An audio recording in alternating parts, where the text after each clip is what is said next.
તો જો આજે છે ને આજે નહીં કાલે બનાવવા છે મારા ઢોકળા. તો ચણાની દાળ પતી ગઈ હતી ને તો હું દાળ લેવા ગઈ. તો મને ત્યાં છે ને રેડી ઢોકળાનો લોટ મળી ગયો છે.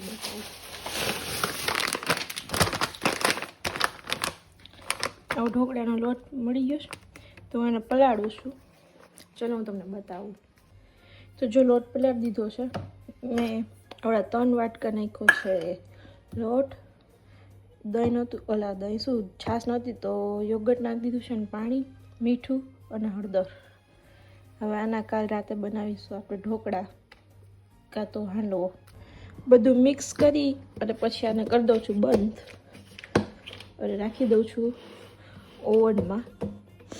તો મસ્ત આથો આવી જાય. અને કાલે બનાવશું આપણે હાંડવું અને ઢોકળા બે.